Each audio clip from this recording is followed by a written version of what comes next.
Good morning, everyone. I'm here to discuss the breed first search and depth first search. Breed first search. When the start node, sometimes referred to as a search key, is explicitly specified and precautions are taken to avoid following vertex-wise, breed first search can be organized to graphs. Breed first search is an algorithm for searching a tree data structure for a node that meets a predefined property. It begins at the tree's root and explores all nodes at the next deep level.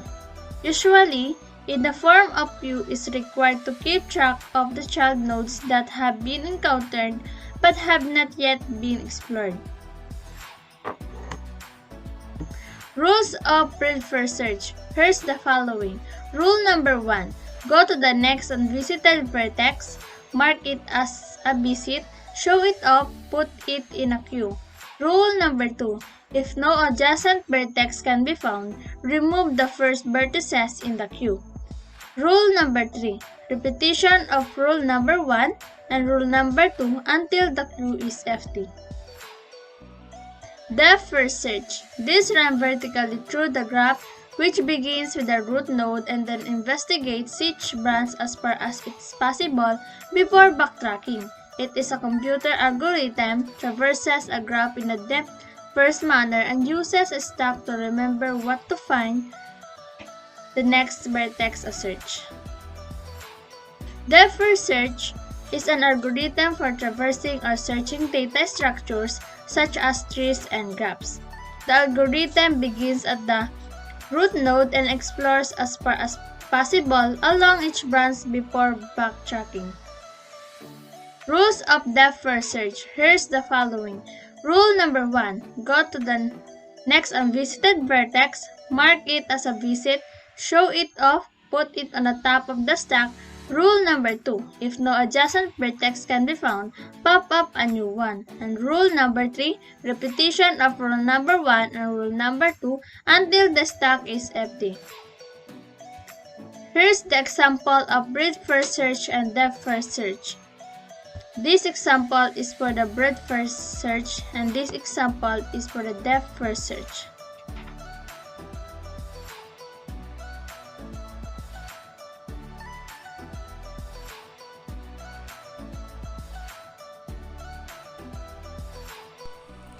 This is the example of BFS. A is the root of this graph. Ilalagay natin si A sa queue dahil wala na siyang sinundan na other node. Ipapop up lang natin siya sa ating queue. Slash natin si A. I-mark natin si A as visited and print A. The adjacent of A are B, C, and D. Ilalagay lang natin sila sa queue.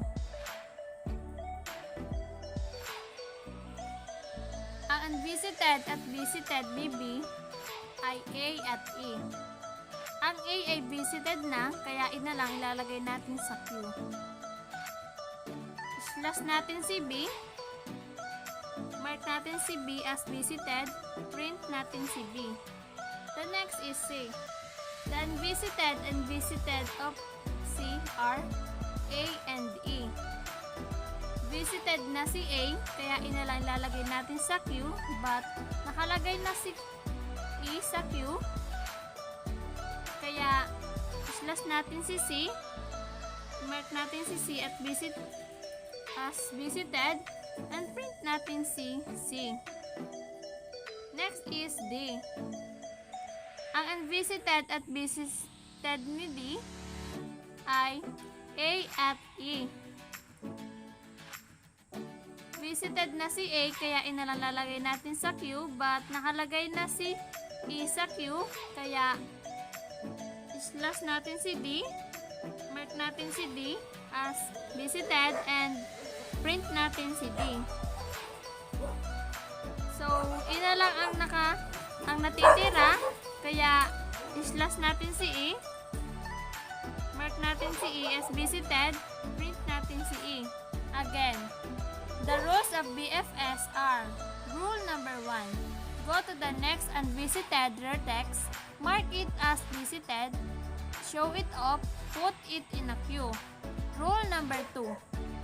If no adjacent vertex can be found, remove the first vertices in the queue. Rule number 3. Repetition of rule number 1 and rule number 2 until the queue is empty.